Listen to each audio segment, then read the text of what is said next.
Hey, it's Kevin Hart with my pal Catherine O'Hara. Now, I'm more of a bestie. Kinda, sorta. Right now, we're cash backing on everything we need for the holidays with Chase Freedom Unlimited. I got some ornaments and lights. 'Tis the season to cash back. And lots of wrapping paper. Maybe you're cash backing on a present bought for me? About that. I know you're kidding. Am I? How do you cash back? Learn more at chasefreedom.com. Chase, make more of what's yours. Restrictions and limitations apply. Cards are issued by JPMorgan Chase Bank and a member FDIC. Blue Wire. First pick in the 1991 NBA draft, the Charlotte Hornets select Larry Johnson from University. I'm not supposed to be here, man. A lot of people from where I'm from, don't make it.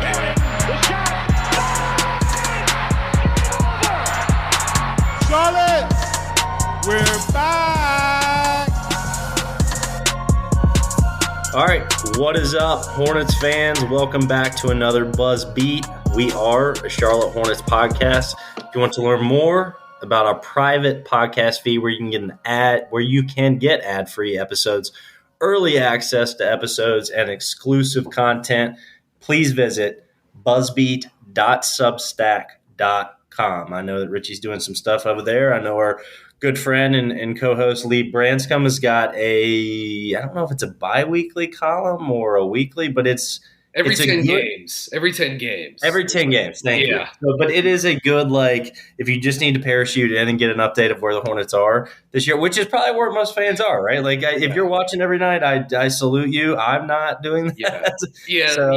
Lee and I recorded a podcast after the Celtics Hornets game the other night, which was maybe in the history of this podcast is maybe the most pointless post-game pod that's ever been recorded, because that game was a joke about 5.5 minutes into it. But yeah, lots of great content, including post-game podcasts where we discuss the meaninglessness of life, the fragility of life, and the ups and downs of the Charlotte Hornets.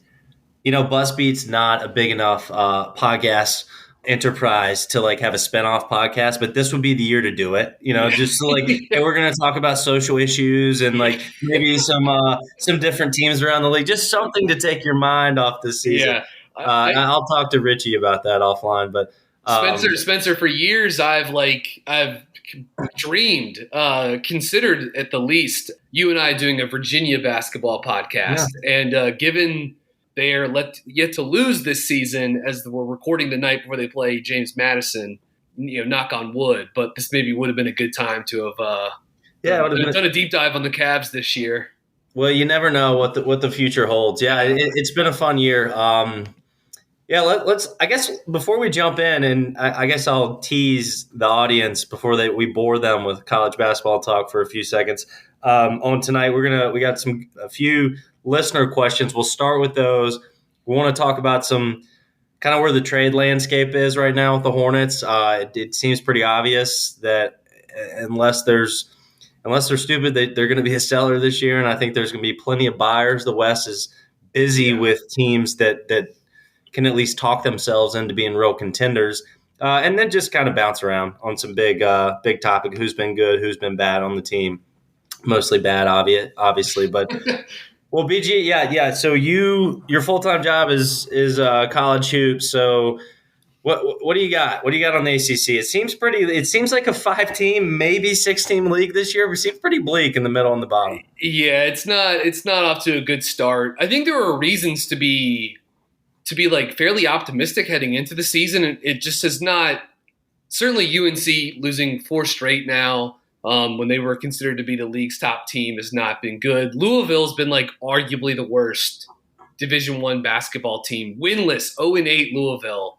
In the history of college basketball, maybe, or just it's looking. This has to be pretty much without precedent. And they lost some close games to start the season, and since then they've just been getting pounded.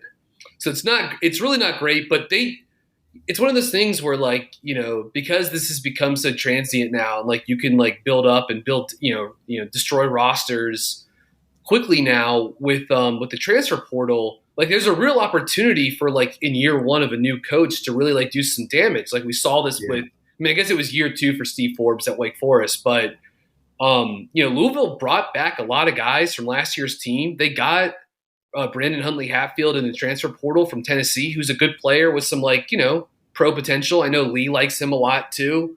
But they just whiffed on every guard they tried to get, including Tyrese Hunter, who's killing it for Texas right now and, looks like a draft pick for the Longhorns. And so the roster is just really imbalanced. They really have only one guy that can create his own shot, and L. Ellis, and he's not the most efficient. But Virginia looks really good.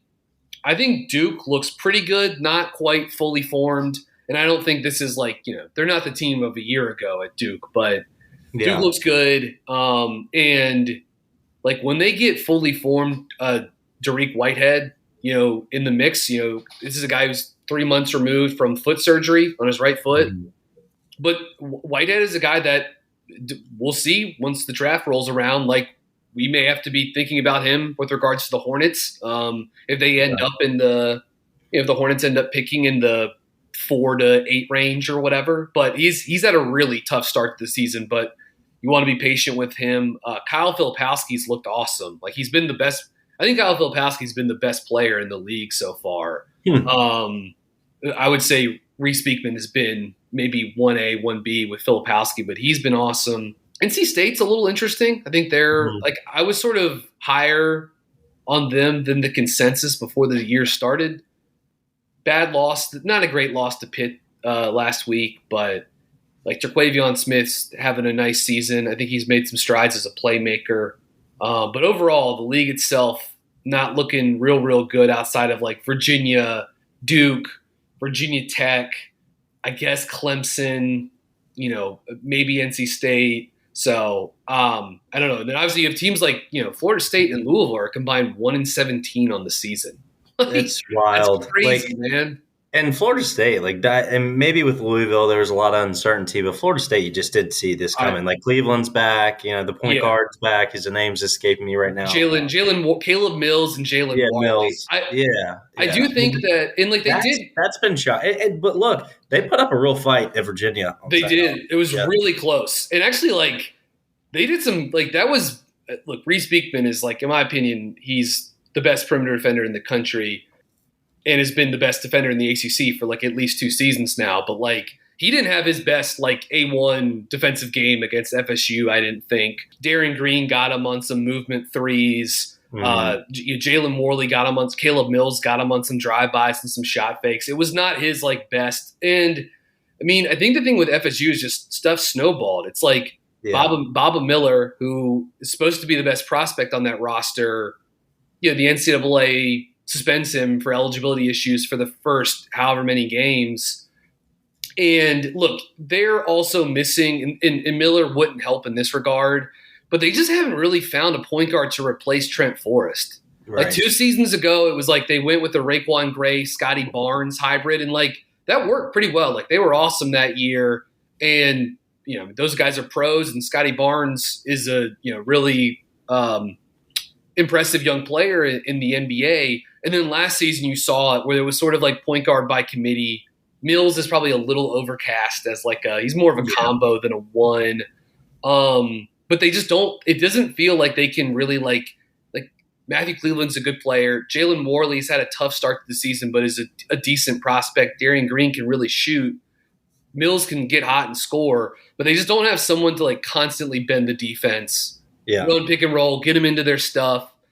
Matthew Cleveland's not Scotty Barnes by any stretch of the imagination, but I did think, he's got enough just lengthy creation, kind of you can put him on positions in the floor where I just thought, man, that guy could take a huge jump and Florida State could be a top 4 ACC team this year. I think it was shocking to me. I think they were, I think that was part of the bet with them, but I still maintain that Matthew Cleveland is a pretty good defensive wing. I think he's a pretty good cutter, and I think he can be a beast in transition. Right. But teams can just go under screens on him. He can't shoot, and it's a pretty limiting factor. And the other thing with FSU too is when you think about those Florida State teams from a couple years ago that were pretty dominant. Won the ACC, were arguably the best team in the country in 2020 before everything got shut down with COVID.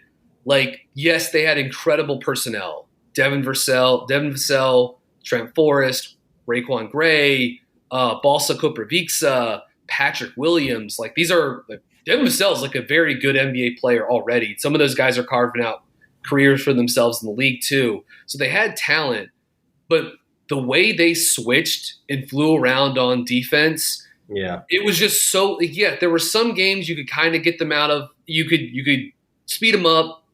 And if you hit your threes, you could really punish them because you could create open threes with them because they were so aggressive denying passes. But that team was so connected. They communicated so well. And it just feels like so hard. Yeah. It's just like, the possessions that I think of with that team are like, Trent Forrest would get switched onto a big guy. The opposing team would try to post him up. And like, that's no walk in the park to try to post up Trent Forrest, who's like an NFL strong safety at point guard. But then it would be Patrick Williams or Devin Vassell flying in from the backside to like intercept a post entry pass. And I just don't see the connection with the defense right now. And then, they had some bad luck in some early season games too. So, well, they'll be better. I mean, they'll be better at the end of the year. But this hole is too deep to dig out of.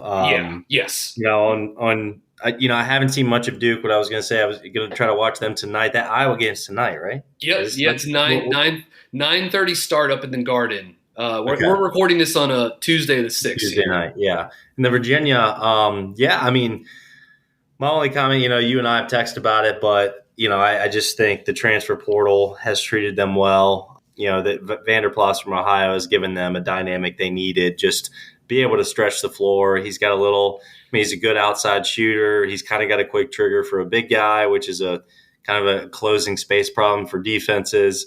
He can put it on the floor. He can be a playmaker. He's not great at any of them, but he's kind of a master of all. It's like a B- at everything, Yeah, yes, exactly. So Clark's been awesome. Beekman, maybe the most improved player in the offensive player, I would say, maybe in the nation.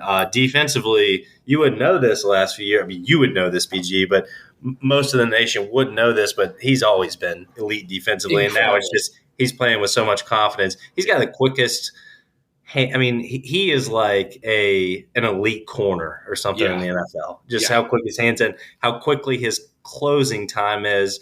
And then I've just been really pleased with Bennett going outside of the box, getting into passing lanes more. And it's not just Beekman. Like, Virginia is extending the defense just a little bit. It's still pack line, but it feels like it's more of a democratic pack line. And I would say that they're playing with a lot of pace. Yeah. And that's something that Virginia fans have not seen really ever under Bennett. I mean, the national championship team did it just because they got to a point in the season where like, all right, these guys are that good. Like, they're just going to play basketball, right? Yeah. But Bennett is doing less coaching and more, I would say, just game management, right? Like less damage control, which he's good at, and more just coaching the moment because it feels like this team has the capability to make a Final Four, if not win a national championship. The alchemy of this team is, they brought back the same starting lineup, but like they are doing stuff differently. It's not defensively. It's not all pack line. Like you'll see them like they're icing some side ball screens this year. Mm-hmm. Like they're doing some of that. I think sometimes Caden Shedrick, who's a really good young defensive center for them, I think sometimes he even kind of gets caught in between, like, oh heck, what are we doing this time? Hedging or dropping. Yeah, and so sometimes I've noticed he's gotten, like, it happened against FSU. He got caught out of position on one of them and gave up some driving lanes. But he also has like the size and speed to close that stuff down and recover and cover ground and make plays at the rim. And I would say, like, offensively, like, it's just not all blocker mover. Like that's certainly part of it, but you've seen a lot there's been a really defined effort to empty the corners and run empty side pick and roll. Yep. You're also seeing them, because of Vanderplas, they can play 4 out more, which is something they just couldn't do last year. And you're also seeing they're running a lot of this like spread pick and roll. I'm saying that in air quotes, where like they're still having 2 posts on the court, but then like Gardner, if Shedrick's setting the screen, Gardner's down the block ducking in. Yeah. And like it's not great from a spacing perspective, but they're kind of eating off that right now.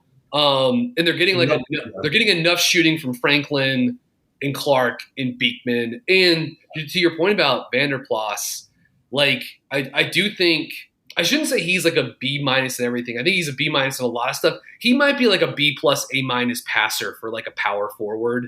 And his ability to skip. I thought last year the ball with Virginia, like every half court possession was like had to be station to station. It was just like tic-tac-toe passing all just it was so like, easy for defenses to keep it on one side of the floor. Totally. Just to get like a 16-foot jump shot, 25 seconds into the clock, and you just be like, man, this was just like excruciating to watch. And because Beekman has made his strides as a passer and he can hit the skip off the pick and roll or out of just like one-on-one ISO drives. Now Vanderplas, I just think the ball is like flipping sides of the court a little bit more. And that's probably like, guys are getting better shots because of that. And last thing I would say, because of Beekman, you touched on it, the quickest hands in the ACC, like just hands down, the dude's got, he's got the like Kawhi Leonard style. Like if you're dribbling the ball too close to him, he's going to take it from you. If you're trying to go up for a layup against him one-on-one, you got to have that thing covered up until like it is time to put it above his head. Because if not, he gets so many blocks that are at like chest level. He just gets his hand on top of it and just it's crazy. It's crazy. It's crazy. Yeah, and it's not only on the ball. Of course, he's an awesome on the ball defender, but his anticipation off the ball is just as elite. Yeah, his ability to read something, not even one pass away in the passing lane. His ability to read flying up to the top and the help, like he's really a free safety out there. Yeah, he special. Like he gets. The majority of the steals he gets, and he gets a ton of them. They come on those off ball. He just being in gaps, picking off passes. His anticipation on that side of the court is special, and you mix it with his. Just like his movements, and you talked about the like his cover corner abilities. I think about that whenever teams try to run him in pick and roll as the defender, because his screen navigation is it's absurd. Like he's got like the Paul George. He just like glides over screens. You can't shake this guy. And that's where I think Bennett is leaning into. We haven't I've seen him do it some, but I don't think I've seen a lot of steals off this kind of stuff. But if he's guarding the ball on a screen and roll, and Vanderplas or Gardner or whoever it is or Shedrick anticipates like, hey, you're pinned, you're behind it, you got to take the switch. Like he'll step back towards the ball, get over a step, and then recover at the last second to try to bait that pass back. He's such a heady IQ player. To keep it like Hornets somewhat related here, I don't know. Charlotte could use a guy like that, but that Nuggets pick late in the first round. His fit with LaMelo makes a lot of sense, right? Because he gives you the point of attack defense. You're seeing this. You're seeing some of the could he be a secondary creator for sure? I also the thing that I've been thinking about with Beekman since his freshman year now is I think some of this was seeing Bruce Brown. Seeing the success of Alex Caruso as a short roll guy, Bruce Brown being a short roll guy, and certainly he's turned into more this season for Denver. But thinking that if Beekman's shot if his shot in pick and roll game, if it never quite got up to snuff, and by the way, I think it's there now. I think he's already he's trending in the right direction. In college, can it translate to that? But I think he could also be a short roll playmaker. And so that's something you could also use with LaMelo that could also work too. It's like the guard screens. So I think the Baylor game and the Illinois game are probably the best two examples of how good of a drop-off short passer he is in tight spaces. Yeah, and how quickly he can do that stuff in the paint. And like you said, it doesn't have to come off him being the ball handler in the pick and roll. He can be the Bruce Brown short roller. You see him they have at times during his career used him at the nail against zone defenses. I look for things where you're okay, that kind of mimics a short roll, Yeah, right. And playing him at the nail in an offensive sets against zones because they've run so much blocker mover. And he's also had to share playmaking duties. A lot of Beekman's playmaking opportunities his first two seasons especially were him curling off of down screens, right? And there's the defense has been bent a little bit, and you've got to make the decision, shoot the runner, hit the roll guy, kick it out to the guy coming off the boomerang or the flare screen.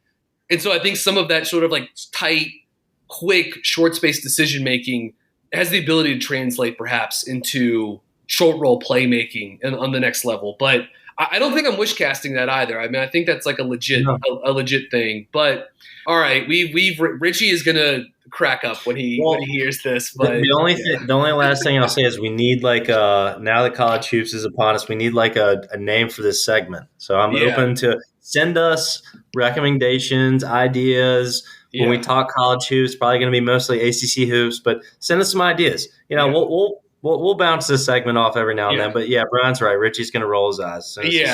Well, if you're like me and you're wondering what the heck to buy for holiday gifts, consider the Virginia Lottery's Holiday Scratchers or a ticket for Virginia's New Year's Millionaire Raffle. The Holiday Scratchers are beautiful and a lot of fun and are the perfect gifts for the adults in your life. Also, the new year coming up means that it is time for Virginia's New Year's Millionaire Raffle. Raffle tickets are a great gift, but no one would blame you if you kept those tickets hidden somewhere for yourself. If you want to do a little something extra for yourself, I recommend going to VALottery.com. That's VALottery.com and playing the online games when you get a chance. They're perfect for when you're in line at the store or you're waiting for everyone to show up to the party. Whatever your holiday tradition, Virginia Lottery games are fun for all of the adults on your list, including yourself. Lottery games are not for minors. For game odds and information, visit VALottery.com. Go for the buzzer beater with BetMGM, an authorized gaming partner of the NBA. Sign up and use bonus code CHAMPION200 when you bet $10 on any NBA team to win. If either team hits a three-pointer in the game, you'll win $200 in free bets. Visit BetMGM.com for terms and conditions. 21 years of age or older to wager. Virginia only. New customer offer. All promotions are subject to qualification and eligibility requirements. Rewards issued as non-withdrawable free bets or site credit. Free bets expire 7 days from issuance. Please gamble responsibly. Gambling problem? Call 1-888-532-3500.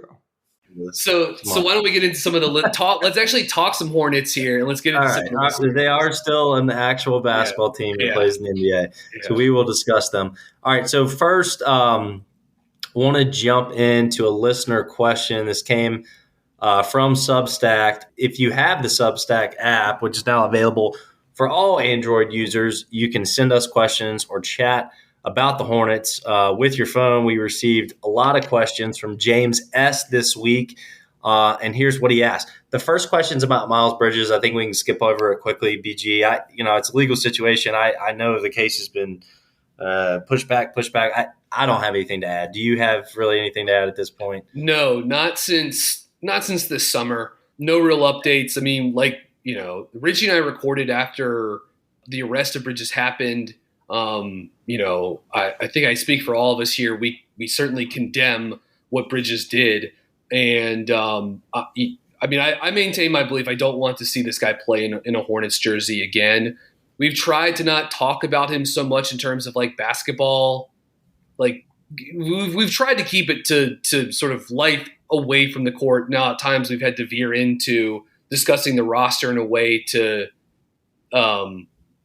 address not having Bridges be on the active roster. But I would hope the team continues to push forward without this guy in the plans.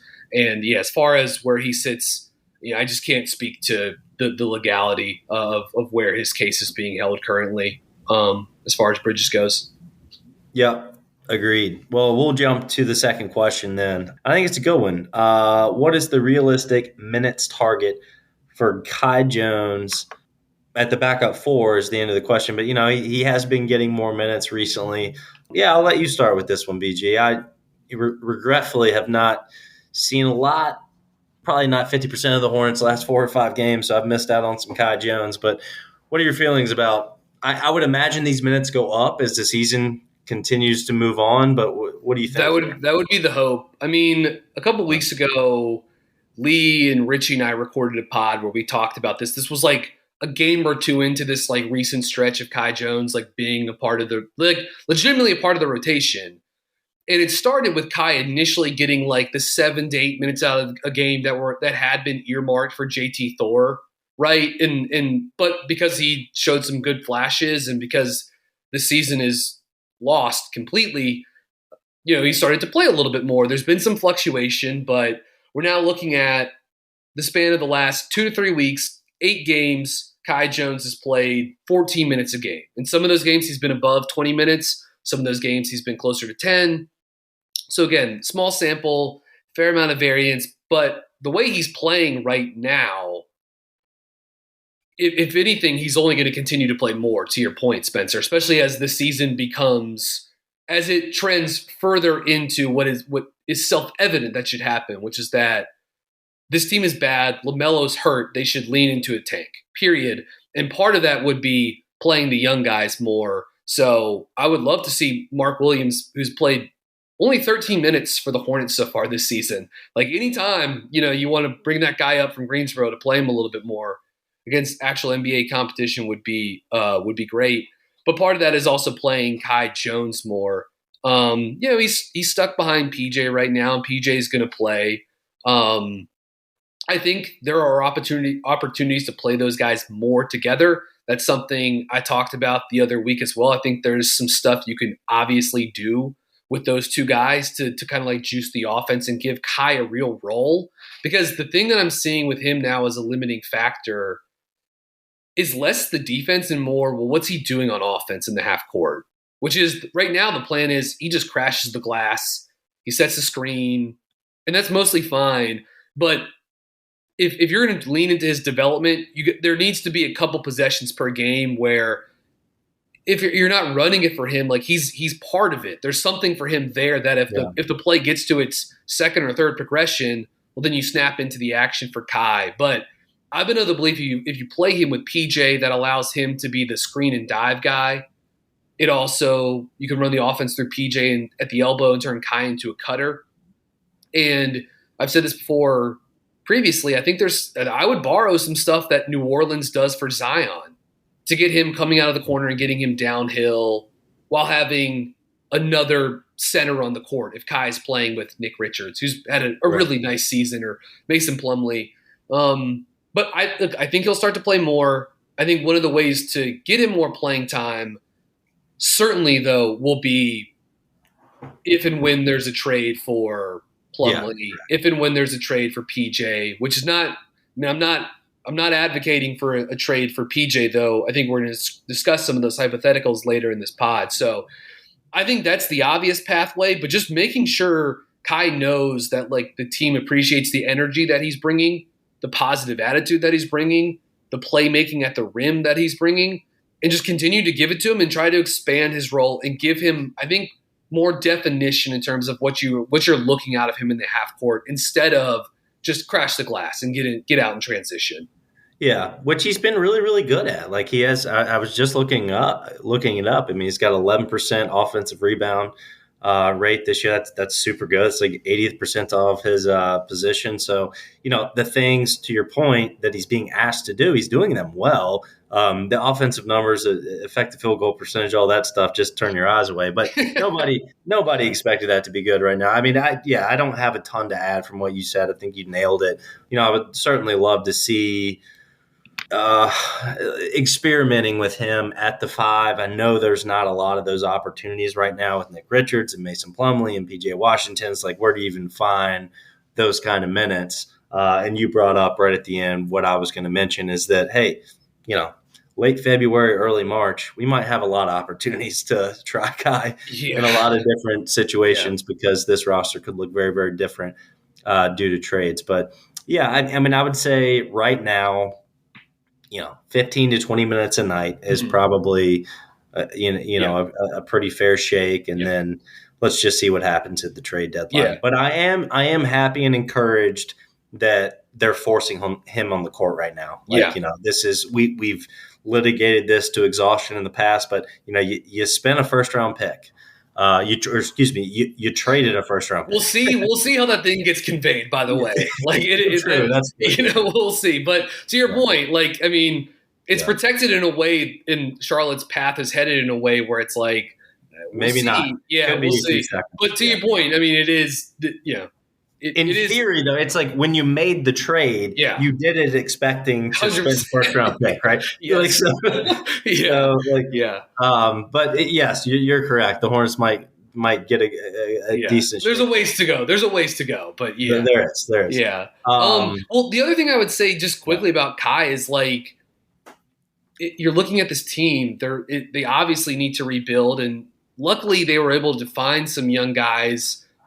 With Bryce McGowan's in the second round, Theo Maldon, Dennis Smith Jr., some of these guys like kind of on the scrap heap. Then Nick Richards, who, I mean, like I'll come clean. Like I was never like fully out on. I never thought Richards like wasn't an NBA player, but I kind of thought he was a fringe of the roster, just pure center depth guy, and it's not. He's moving so much better. He's playing very well as a screen and roll and an offensive rebounder in the half court, and he gives them something in the drop defensively and some rim protection. But you look at the last two seasons, man. They've taken in the 2021 and the 2022 draft combined.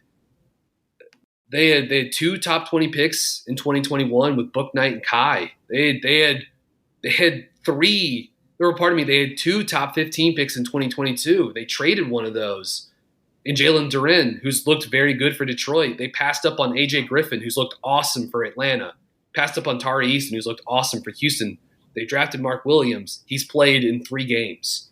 So it's like you got to get something out of some of these first-round pick guys. And Kai seems like right now the most obvious candidate because I don't want to keep bashing Book Knight, but just the season's been a total failure for him. So getting something out of Kai feels really good, I gotta say, because they're kind of desperate to get some positive vibes out of the young first round picks. Definitely.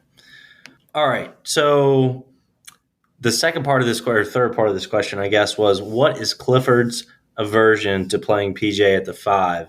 I'll cast out a few thoughts here and then you can jump in, but I think it's more of a challenge this year. I think that you just brought up some of the like Nick Richards has been that good, and I think the Hornets do owe it to themselves, especially considering they did not extend PJ before the October deadline to figure out what they have in Nick Richards. Mason Plumlee has not been bad, but it's like almost insignificant though because this team's so bad. Like it's like okay, cool. So Mason hadn't been so bad. He's doing some decent things, but what does it actually matter? So we could probably still get to those PJ at 5 minutes if we just decided to move on, ask Mason to sit down. But, yeah, I think it's a minutes allocation issue. I think it's a scheme / philosophical issue for Steve Clifford.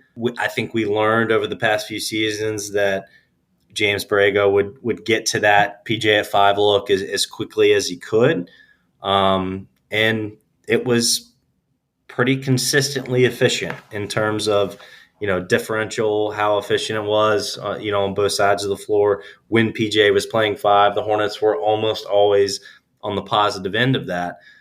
So I think it's a Steve Clifford philosophical thing. And I think it's the Hornets saying, finally leaning into let's figure out what we got with Richards. Now Kai Jones in the mix. Mason Plumlee is our starting center. It's like where are those minutes coming from? But I would like to see more of it. But at this point, I'm not so upset about the fact that we haven't seen it. And I would even go as far to say, and we'll talk about this more later too, but I do think PJ Washington is a real serious trade candidate for this team.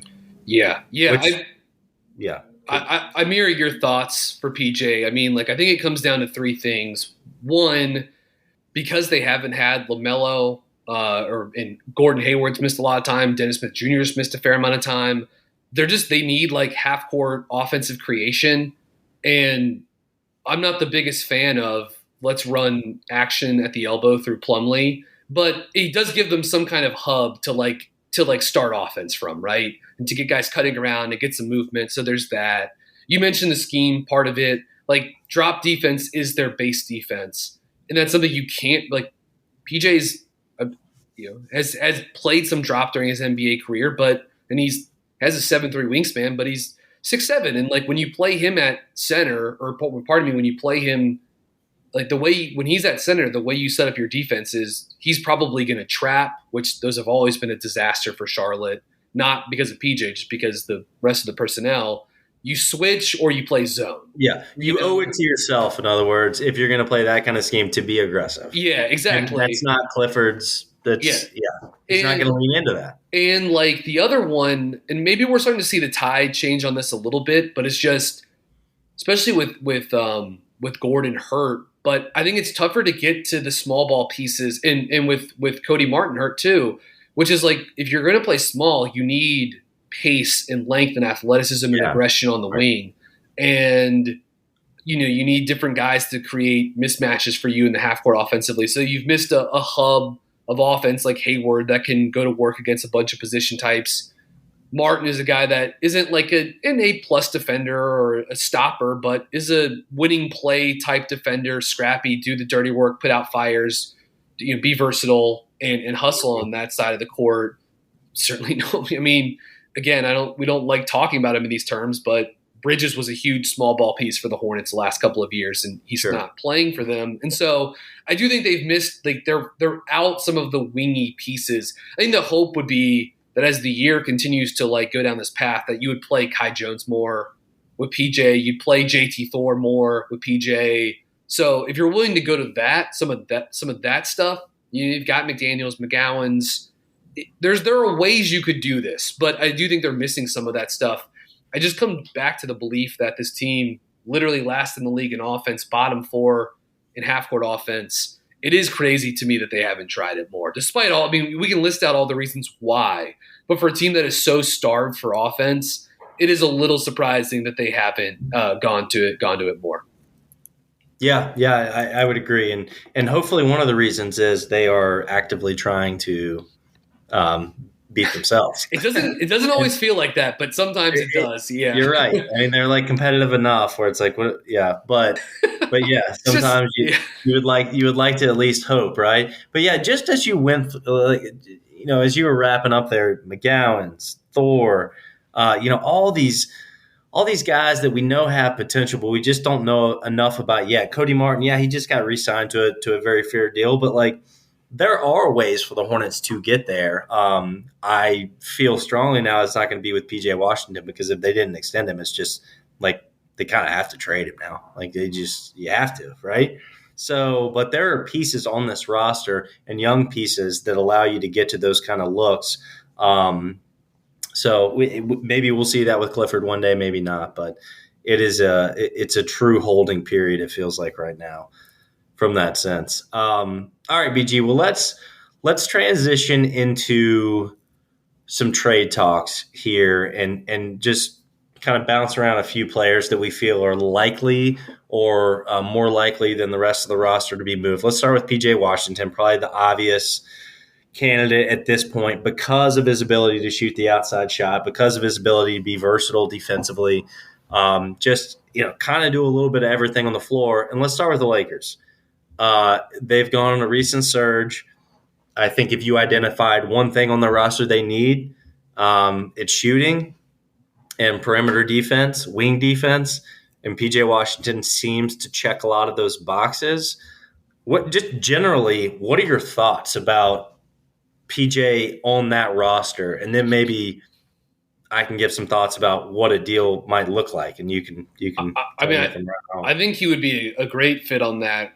Again, I hate how well he would fit on that team. I mean, given how Anthony Davis is playing, there's a lot. I mean, he could back up AD, and there's a lot of lineups where you could play with those two guys together, right? I mean, very easily, those guys fit nicely as a 4 or 5 duo in some small ball or small-ish lineups.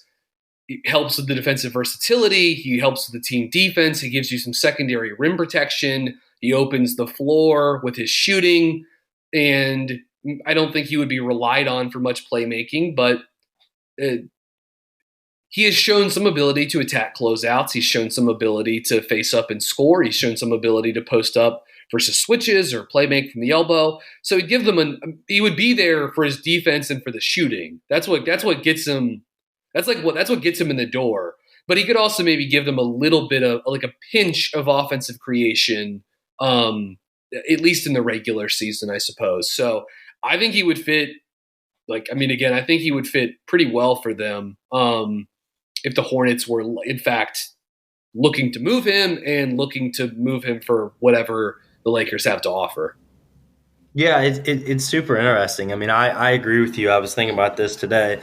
I think he's a great fit with the Lakers, and I think he's actually, in a lot of ways, exactly what that roster needs, especially when you consider, Russ, LeBron, and AD, and the way AD's playing now. He's hardly shooting from the outside at all and dominating around the glass. Man, I mean, he would be just the perfect power forward. And AD's doing all this as a 5 right now, right? So, I mean, he would be the perfect fit. I think that and Zach Lowe mentioned this on his pod today. I was listening to him and David McMenamin that maybe Mitch Kupchak would not be so kind in any kind of trade deals, considering his past with that franchise, and maybe how it ended.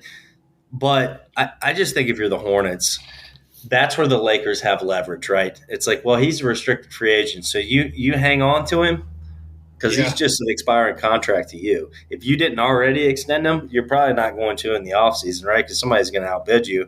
Or you can trade him to us now for – that's what makes me nervous, right? For what? I would imagine the Lakers don't put a pick on the table or maybe they heavily protect 27 or 29. If that's the case, though, then I'm walking away from that one. You know what I mean? I got to get because PJ can fit on any roster. I think. Yeah, I think it's part of is like one of the things because like he's a hybrid front court guy that can shoot threes like at high volume from above the break.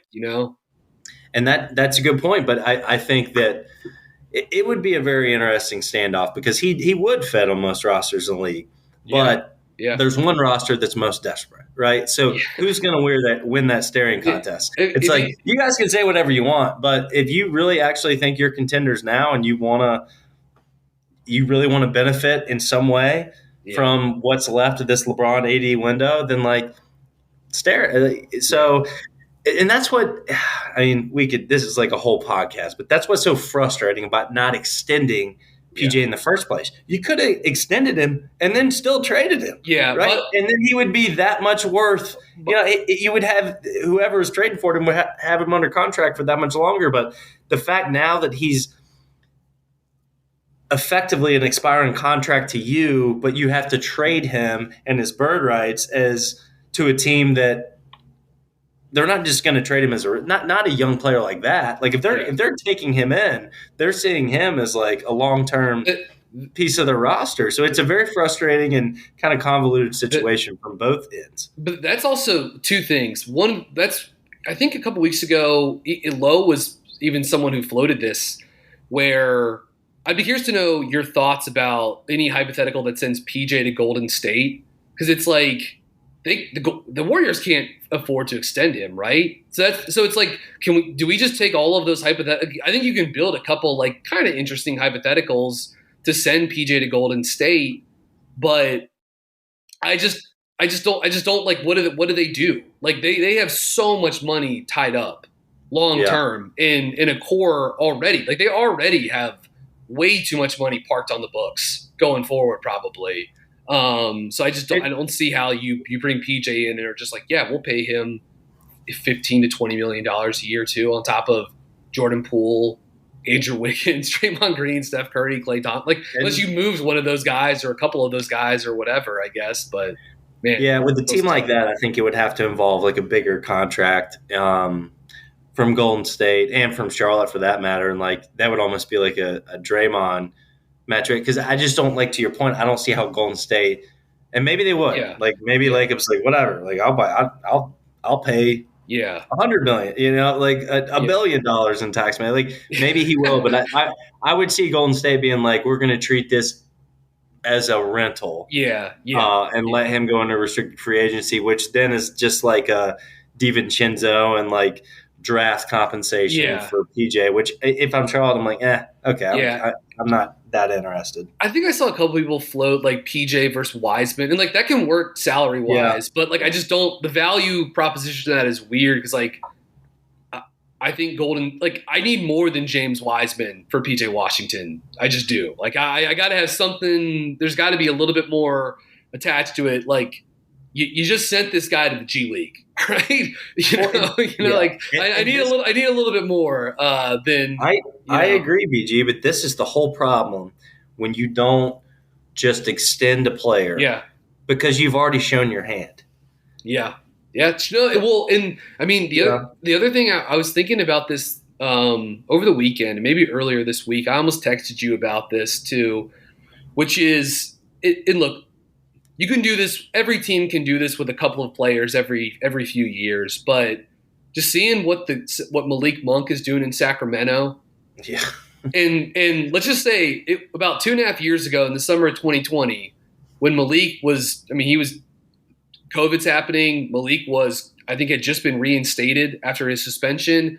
And you and I made the case for why Charlotte should consider trying to extend Malik Monk, get some cost certainty, maybe get him at a bit of a discount even that offseason. And then each of the next 3 years, he's gotten better and better and better. Like right now, he might be one of the top contenders for the sixth man of the year at age 25 or whatever he is. And you could have extended him. You could have done it. And instead, you literally let him walk for nothing a year later. If I were – it's crazy. I've thought about this so many times, and maybe I've said it on the pod before. I can't remember. But if there was one thing, if I was an outside consultant for Charlotte and I could tell them one thing, it would be you need to extend more players on rookie contracts, regardless of what their performance have been, their off-court situation has been. You got to make the rest of the league feel like there's potential in these guys. And also, you never know. Like, to your point, BG, maybe Monk might have just done that on this team, right? Yeah. Or done it last year. And now all of a sudden, number one, you still have them on great contracts, right? Because there's no leverage for them to get great extension numbers. And then number two, now their trade value is way better. The best way to cover up shitty player development is to have very tradable contracts in that mid zone, right?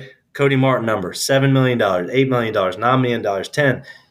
Charlotte just continuously shoots themselves in the foot in both of those areas. I mean, they don't develop players and they don't extend them, so they don't have any trade assets. Yeah. I mean, it's unbolievable. Yeah, that's the Malik Monk case. And it's also the PJ Washington case it looks like it's playing out for. The cycle repeats itself.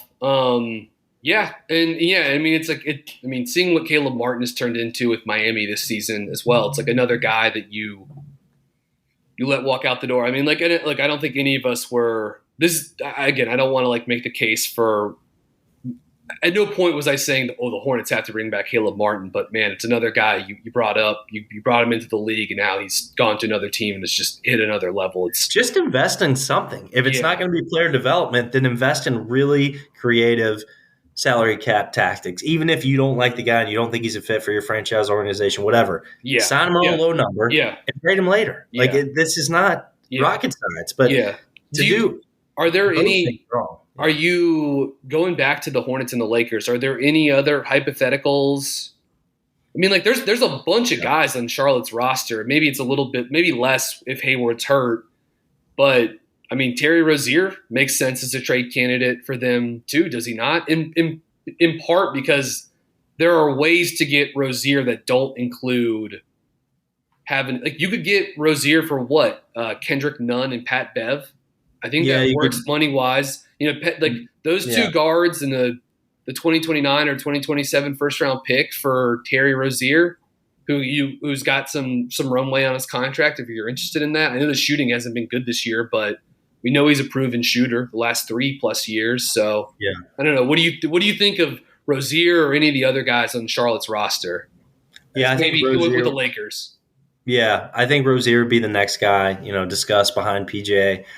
I mean, I think the idea that you brought up, Nunn, Beverly, and a pick would be a tough conversation. But, if the Lakers continue to improve and feel like shooting is that much of a real asset to them continuing to win, I think it's a conversation. It's a big number.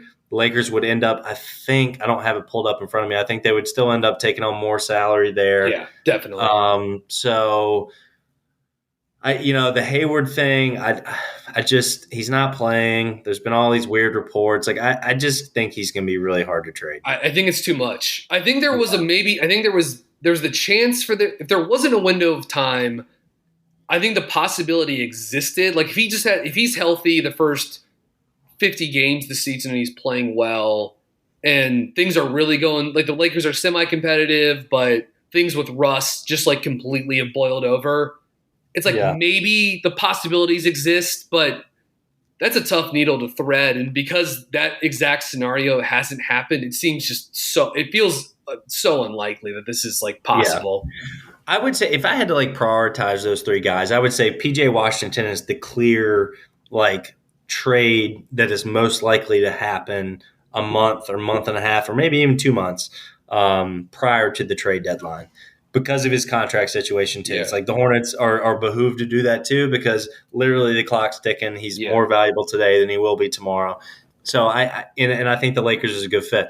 Rozier, to me, like as long as he stays healthy and maybe the shooting numbers tick up a little bit. I mean, I think everyone on this roster is a little overtaxed offensively this year.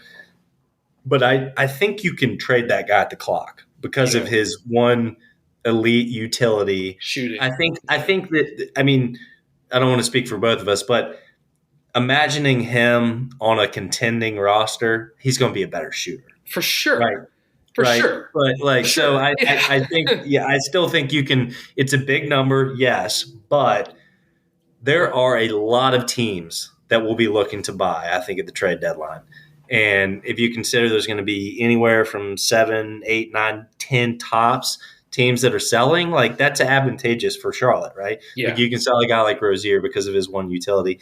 Yeah. Hayward, I mean, it's just, I don't know, like TBD because he's got to play. Like you can't sell multi-years on that huge contract if he's not playing. I just don't know where things go from here with him. If they were contending this season, it was like almost contingent on him being like healthy and ready to play and almost, miraculously being able to play, 65 to 70 games or whatever.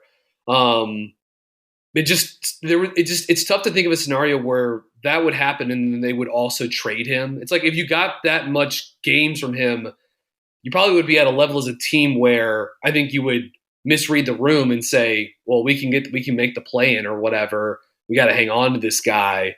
And so I don't know, the deeper we get into this, the more it's just like, they're probably just gonna have to like wind out the clock on this thing. Like it's not going to be super pleasant for everybody.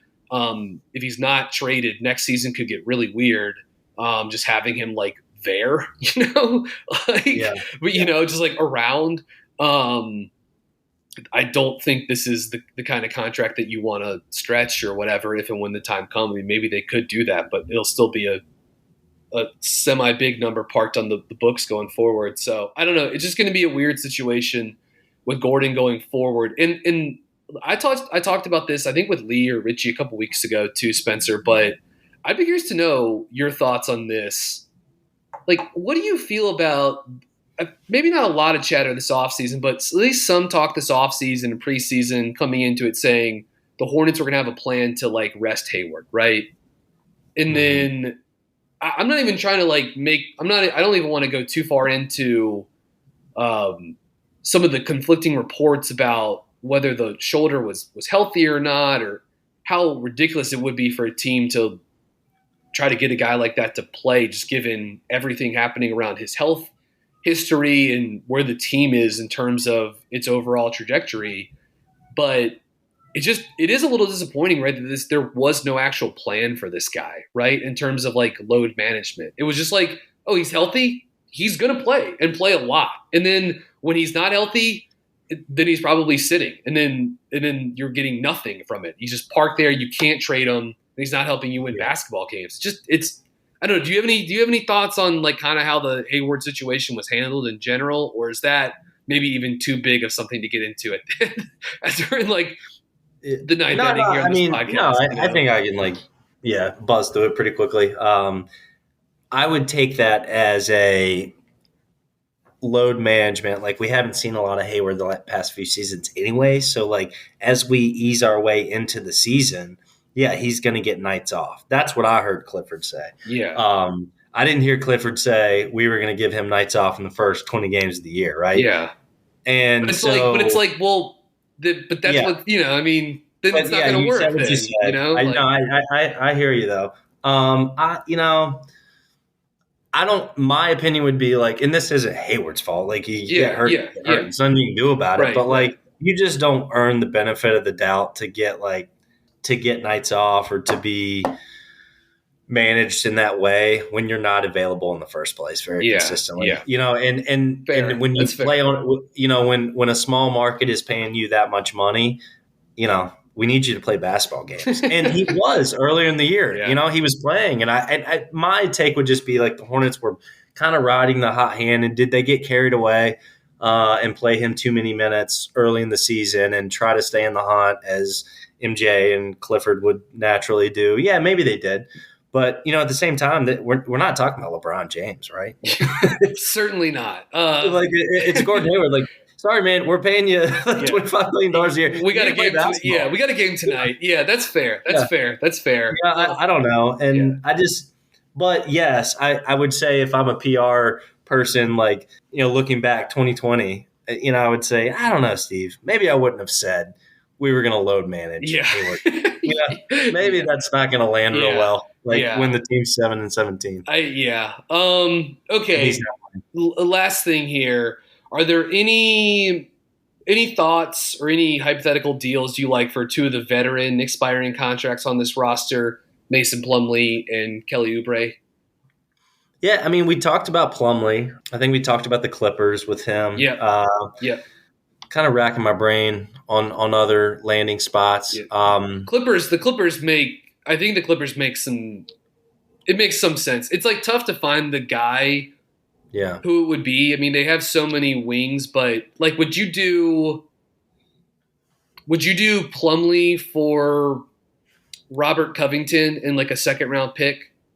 I'd do Plumlee for a second round pick. Yeah. I mean, I know you need a salary, but come up with a salary. Yeah. Doesn't even have to be a Rocco kind of guy. Like, it's just like he's kind of like he's only played in 15 games for them this season. He's not shooting really well. I mean, I don't know. Like, I don't like, to be clear. Like, I don't think the Clippers would like to do this because, like, I think Plumlee is like a decent backup center. I don't know if he's a huge upgrade, and Covington is a small ball option that's played well for them in the postseason before. So I don't see that happening, but those salaries fit. He's not having that great of a season. I don't even think, the Clippers need to do like a consolidation trade, but this is something that would allow them to get another playmaker on the court. The half-court offense has been like a little stodgy, a little stuck in the mud, a little one-dimensional this season. Plumlee adds a little bit of variety with his ability to facilitate on the break or facilitate at the elbow and be a backup for Zubac. And but again, if I was Charlotte, I would do that in a heartbeat, especially because you could probably flip Covington again for something later. I think that's too good. I don't think the Clippers would do that. And it's hard to find the other guys. The only other team I have thought about for Plumlee is Dallas, and it would be a super on the fringe move for them. Christian Wood, I don't think they're ready to lean into him at 5. You still got Powell there. I don't know. Like, how many times do you need to see this movie to know that maybe you need? And I'm not sure that they're ready. Maybe they're not ready for that kind of deal, because that would kind of require them bringing Plumlee in, like actually giving him 4 to 5 to 6 touches from the elbow a game and getting Luka off ball. They're probably not ready for that, but I do think that it might unlock some things for them. And that's just something hard to do in the middle of the season. Yeah, for sure. And I think a team I do think the Clippers are a team that could kick the can on Rozier. I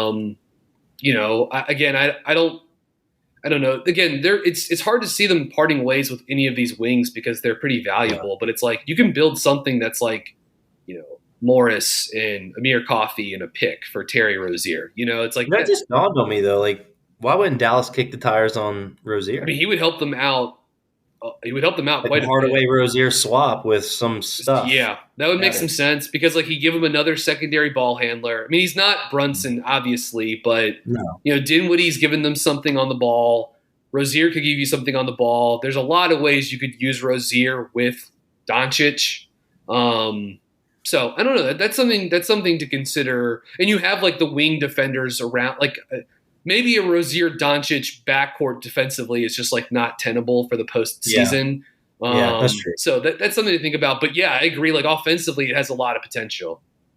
And like I said, I think there will be landing spots for Rozier. I have no doubt about that. I mean, I'm sure the rest of the league would like to see the shooting numbers come up, but I think they also understand what we've talked about, that this offense is just anemic and it would be hard for anyone to be successful in it. I've even thought about Rozier in Toronto, something like that. He would, they could use his, especially if they're not sure what they want to do about Trent. Right. Then all of a sudden that opens a door and Rozier would give him some shooting, and I think some teams look at that guy and say, oh, maybe some teams would look at him and say, we don't want that much long-term salary now parked on our books.